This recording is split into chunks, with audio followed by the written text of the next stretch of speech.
नमस्कार. आपल्या सर्वांचे आपल्या चॅनलमध्ये सहर्ष स्वागत आहे. तर पहिली न्यूज आहे म्हणलं तर USA मार्केट जे आहे ते पॉझिटिव्हली क्लोज झालं फ्रायडेला बिकॉज ऑफ एक इन्फ्लेशनचा नंबर आहे तो पर्सनल कन्झम्पशन एक्सपेंडिचर म्हणजे PCE प्राईस इंडेक्सचा एक नंबर येतो तिथे.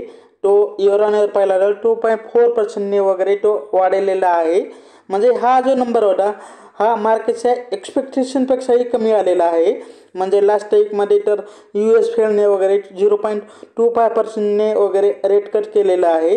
पण पुढील वर्षी स्लोली इंटरेस्ट रेट होतील व 2 वेळेसच होतील असं त्याने सांगितलेलं होतं. त्यामुळे मार्केट वगैरे निगेटिव्ह राहिलं व इंडियन मार्केटवरही त्याचा परिणाम झाला. तसंच ओव्हरऑल आपलं डॉलर इंडेक्सही वाढला.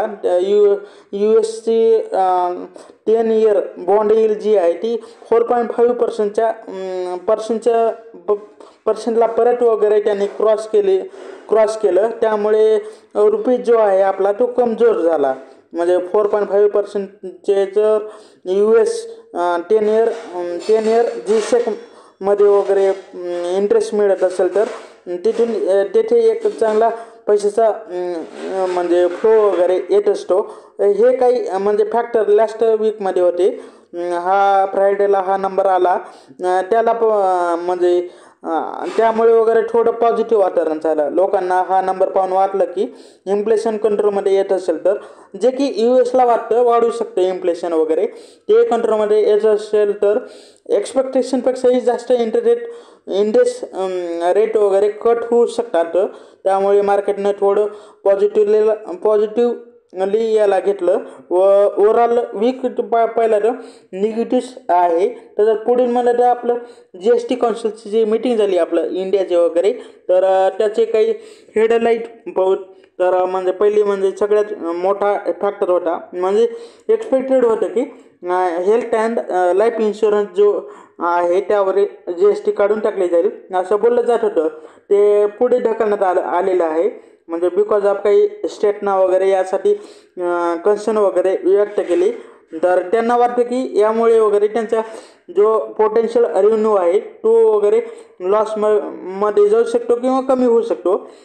त्यामुळे त्याने वगैरे हे डिसिजन वगैरे पुढे ढकललं आहे.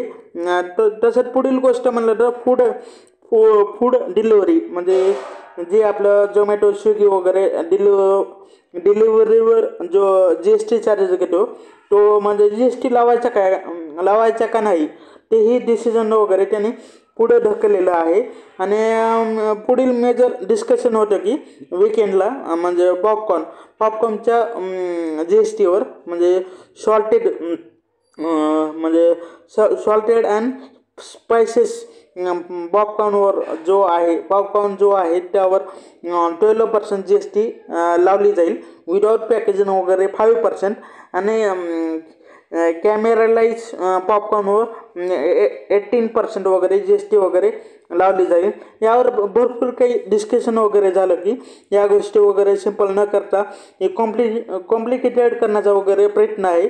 म्हणजे मल्टिपल स्लॅब रेट वगैरे करण्यामुळे झालेल्यामुळे म्हणजे न्यू इलेक्ट्रिक व्हेकलवर पुढे म्हणलं तर न्यू इलेक्ट्रिक व्हेकलवर 5% GST असेल आणि युज्ड इलेक्ट्रिक व्हेकलवर 18% GST वगैरे लावली जाईल ठेवलेली आहे. तशीच व एक इंडिव्हिज्युअल पर्सन अदर इंडिव्हिज्युअल पर्सनकडून परचेस किंवा सेल करत असेल तर त्यावर GST आकारली जाणार नाही.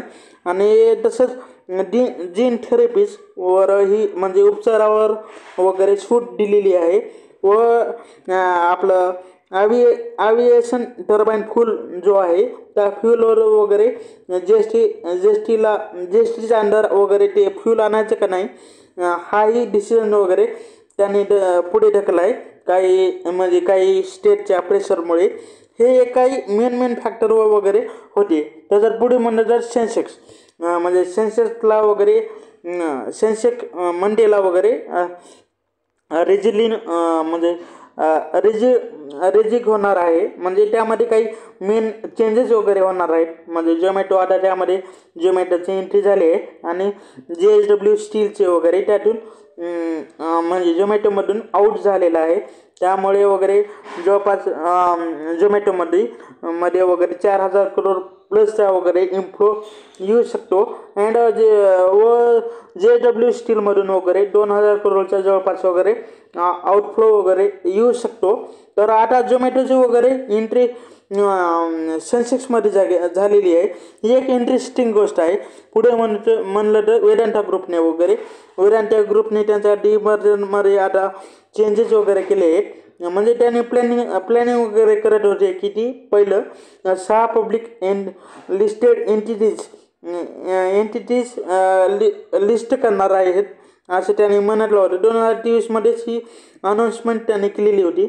म्हणजे त्यामध्ये वगैरे Vedanta aluminium, Vedanta oil and gas, Vedanta power, Vedanta steel and ferrous metal, Vedanta base metal आणि वेदांता लिमिटेड हे अलग अलग होणार होते, सेपरेट होणार होते.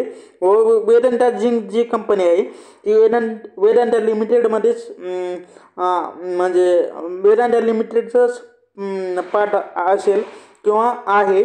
अँड सेमीकंडक्टर मॅन्युफॅक्चरिंग प्लांट जो आहे तो वेदांता लिमिटेडमध्येच असेल.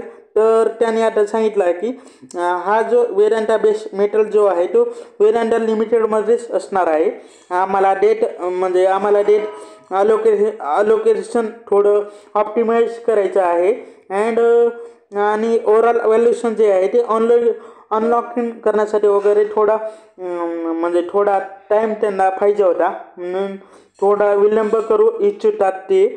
त्यामुळे वेदांता बेस मेटल्स जे आहे त्याचं स्लिपिंग डिमर्जर वगैरे झालं आहे. थोडं वेळ यायला लागू शकतो आणि बाकीचे वगैरे डिमर्जर होणार आहे. आणि पुढील म्हणा जर NHPC म्हणजेच आपलं नॅशनल हायड्रो पॉवर कॉर्पोरेशन जो की एक PSU कंपनी आहे, त्यांच्याकडे 7 गीगावॅटचे हायड्रो पॉवर प्लॅन्ट आहेत आणि ऑलमोस्ट 9 गीगावॅटचे प्लॅन्ट वगैरे अंडर कन्स्ट्रक्शन वगैरे आहेत. तर हा एक मोठा हायड्रो पॉवर प्लेयर्स आहे इंडियामधील, जो की आता सोलर पॉवरमध्ये जात आहे. NTPC जी कंपनी आहे म्हणजे तीही सोलरमध्ये जात आहे. म्हणजे आणि पॉवर ग्रीड जी कंपनी आहे ती बहुतेक वगैरे ट्रान्समिशन कंपनी आहे, तीही जनरेशनमध्ये जात आहे. NTPC हायड्रो पॉवर कंपनी आहे आणि NTPC वगैरे थर्मल पॉवर कंपनी आहे. अँड ही आता सोलर प्रोजेक्टमध्ये जात आहेत. आणि NHPCने आता यासाठी वगैरे 5,500 करोडसुद्धा ते इन्व्हेस्ट करण्याचे वगैरे प्लॅनिंग करत आहेत. त्यातून 1 गिगावॅट असणारी कॅपॅसिटी असणारे वगैरे सोलर पॉवर प्रोजेक्ट वगैरे सेटअप त्याने करणार आहेत बिहारमध्ये.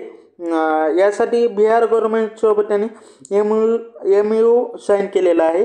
पुढे म्हणलं रिलायन्स इंडस्ट्रीची एक सबसिडरी कंपनी आहे. म्हणजे रिलायन्स डिजिटल हेल्थ ती 45% वगैरे त्यांनी स्टेक ॲक्वायर केले आहेत. म्हणजे रिलायन्सने वगैरे अलायन्स ग्रुपमधून वगैरे म्हणजे रिलायन्स अलायन्स या ग्रुपमधून त्यांनी अक्वायर केलेले आहेत. म्हणजे 10 मिलियनमध्ये वगैरे $10 मिलियन म्हणजे ऑलमोस्ट 19 करोड रुपीज, 90 कोटी रुपयाला वगैरे ऑलमोस्ट.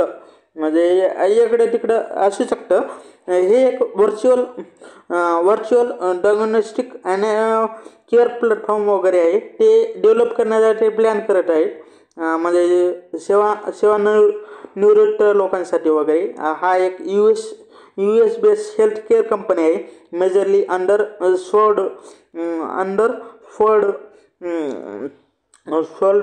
शोल्डर हेल्थकेअर कम्युनिटीसाठी वगैरे व्हर्च्युअल डायग्नोस्टिक प्रोजेक्ट किंवा व्हर्च्युअल डायग्नोस्टिक सोल्युशन वगैरे देते, ती आता त्यांनी वगैरे ॲक्वायर केलेली आहे. तर पुढे म्हणलं अल्ट्राटेक सिमेंट नाव वगैरे CCI म्हणजे कॉम्पिटिशन कमिशन ऑफ इंडियाने वगैरे अल्ट्राटेकला वगैरे इंडिया सिमेंट वगैरे अक्वायर करण्यासाठी मान्यता दिलेली आहे. 32.7% स्टेक ते बाय करण्याचे प्लॅनिंग करत आहेत, म्हणजे आपल्या इंडिया सिमेंटमधील. तर आणि ॲडिशनल 26% स्टेकसाठी वगैरे ऑफर फॉर सेल करतील ते. अँड इंडिया सिमेंटची कॅपॅसिटी पाहिलं तर 14 MTPAची आहे. अँड अल्ट्राटेकची टोटल कॅपॅसिटी 154 MTPAची आहे व टार्गेट वगैरे 200 MTPA करण्याचे आहे त्यांचे. तसंच पुढील म्हणलं तर फोर्टिस ही जी कंपनी आहे, फोर्टिस हेल्थकेअर ही जी कंपनी आहे यांनी म्हटलं आहे की AGILUS म्हणजे अजलेन्स डायग्नोस्टिक कंपनीचे वगैरे म्हणजे 75% वगैरे स्टेक ते अक्वायर करण्याची प्लॅनिंग करत आहेत. 429 करोड रुपीजला वगैरे 429 करोड रुपीज. आणि तसंच अगिलुस म्हणजे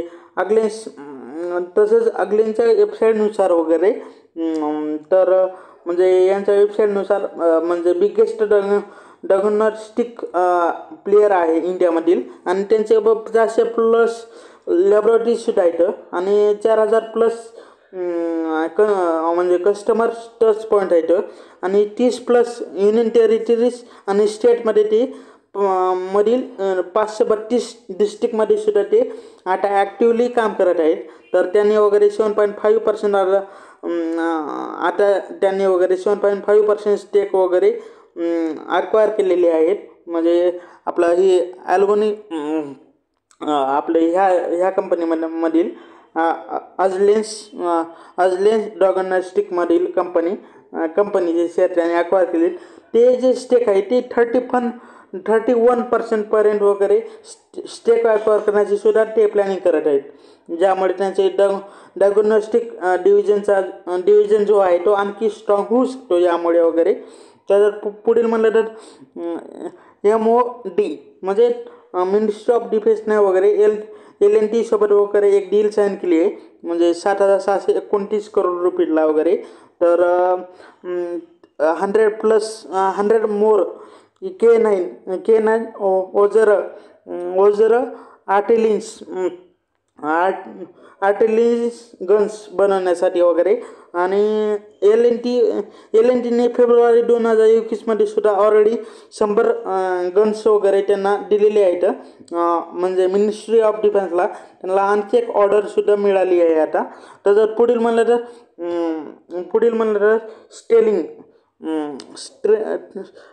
आपलं स्टर्लिंग्स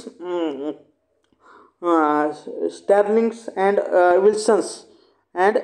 विल्सन्स ही जी कंपनी ही रिलायन्स ग्रुपची कंपनी आहे. म्हणजे रिलायन्स न्यू एनर्जीची कंपनी आहे. म्हणजे इंजिनिअरिंग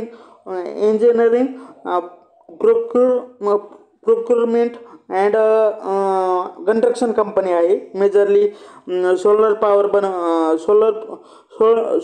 प्रोजेक्टमध्ये वगैरे काम करते ही.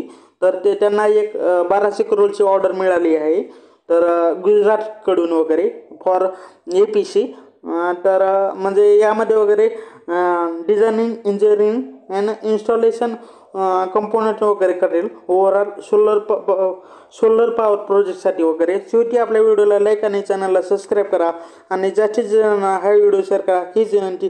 हा व्हिडिओ पाहिल्याबद्दल धन्यवाद. थँक्यू.